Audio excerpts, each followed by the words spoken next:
Olá, boa noite. Os brasileiros são os maiores alvos de ataques cibernéticos na América Latina.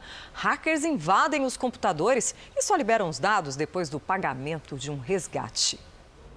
Logo que terminou uma de suas palestras, o professor Antônio Carlos percebeu que tinha algo de errado com o computador dele. Aparece a mensagem pedindo um valor, que é em torno de R$ 15.000, queriam que fizesse um pagamento em bitcoins. Ele era uma vítima de um crime de extorsão. Pânico geral, porque ali dentro estavam todos os meus arquivos, minhas palestras, aulas e também um material bastante extenso de pesquisas. Então, tinha muito material no computador armazenado. Neste tipo de crime, um hacker invade o computador e impede que o dono tenha acesso ao sistema. Depois, exige dinheiro para liberar a senha. Ele criptografa os dados e ele deixa os dados de uma forma que o próprio dono do computador não tem acesso se ele não tiver aquela senha. Um estudo realizado por uma empresa especializada em segurança digital mostrou que o Brasil é o país mais visado da América Latina nesse tipo de crime, com quase 47% das ocorrências. Só de janeiro a setembro deste ano foram registradas 1.300.000 tentativas, o que dá uma média de praticamente 5.000 por dia. Um tipo de crime que cresceu com a pandemia, principalmente porque muitas empresas adotaram o trabalho remoto. Evitar falhas no sistema é uma forma de proteção. Evitar utilizar software pirata. Quando você utiliza, você está dando chance para que tenha uma vulnerabilidade ali que possa ter acesso à sua rede interna, aos seus computadores. Um segundo ponto é utilizar um sistema de segurança. Você ter uma equipe de tecnologia que esteja capacitada para conhecer e configurar os sistemas corretamente.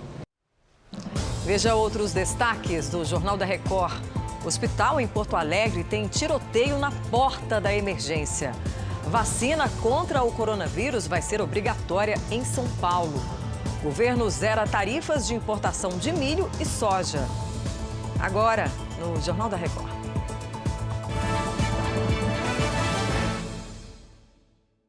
Oferecimento: para os desafios do presente, experimente o futuro com o Bradesco.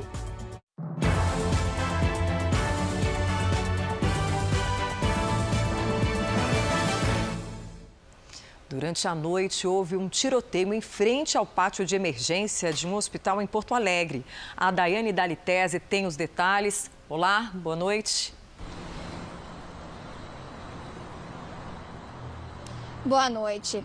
O ataque aconteceu por volta das 7 da noite. Minutos antes, um tiroteio foi registrado em outro bairro da cidade. O Hospital Cristo Redentor fica na zona norte de Porto Alegre. Segundo a Brigada Militar, um carro deixou 3 pessoas baleadas para serem atendidas. Em seguida, outro veículo se aproximou da entrada da emergência e os ocupantes passaram a atirar.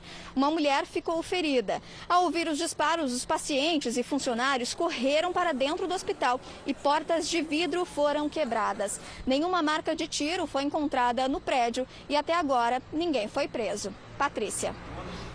Obrigada pelas informações. E a vacinação contra a Covid-19 será obrigatória em São Paulo quando estiver disponível. Vamos saber os detalhes com Leandro Stoliar. Vale para todo mundo, Leandro? Boa noite. Praticamente, Patrícia. Boa noite para você também. O anúncio foi feito pelo governador de São Paulo, João Dória. Ele disse que só será liberado da vacina quem tiver orientação médica e que vai tomar as medidas legais contra quem se recusar a ser vacinado. Dória vai se reunir com o ministro da Saúde, Eduardo Pazuello, para discutir sobre a distribuição das doses pelo Brasil. Os resultados com a vacina chinesa, Coronavac, devem terminar nesse fim de semana e serão divulgados à imprensa na próxima segunda-feira. Antes de se tornar obrigatória, a vacina ainda precisa receber o aval da Anvisa. Na tarde dessa sexta-feira, o presidente Jair Bolsonaro postou em uma rede social que a vacina contra a Covid-19 será fornecida pelo Ministério da Saúde, mas, abre aspas, sem impor ou tornar a vacinação obrigatória. Fecha aspas. Patrícia, com você. Obrigada, Leandro. Bom descanso. O hospital de campanha do Maracanã começou a ser desmontado na zona norte do Rio de Janeiro. O Marcos Marinho tem mais informações. Olá, boa noite. Boa noite, Patrícia. Todos os profissionais que estavam de plantão, inclusive, já foram dispensados. O ar-condicionado central foi desligado e alguns equipamentos começaram a ser retirados. O hospital de campanha chegou a ter 400 leitos e a previsão é que essa desmontagem leve pelo menos 30 dias. O Ministério Público investiga as instalações. Uma denúncia de corrupção envolvendo o ex-secretário de Saúde, Edmar Santos, resultou, inclusive, no afastamento do governador Wilson Witzel. Patrícia. Obrigada. O governo federal zerou o imposto de importação de soja e milho. Então vamos a Brasília com o Matheus Scavazini. Boa noite, Matheus. Boa noite, Patrícia. A decisão foi tomada para tentar conter a alta nos preços. A medida deve durar até o primeiro trimestre do ano que vem, quando o mercado já deve estar reabastecido após o término da colheita. As alíquotas, que normalmente variam entre 8% e 10%, foram zeradas para milho, soja, farelo de soja e óleo de soja. A Câmara de Comércio Exterior atende a um pedido dos produtores de proteína animal que utilizam os grãos para alimentar os animais. Com a alta do dólar, boa parte da produção brasileira de grãos foi destinada à exportação e o preço da soja chegou a subir quase 80%.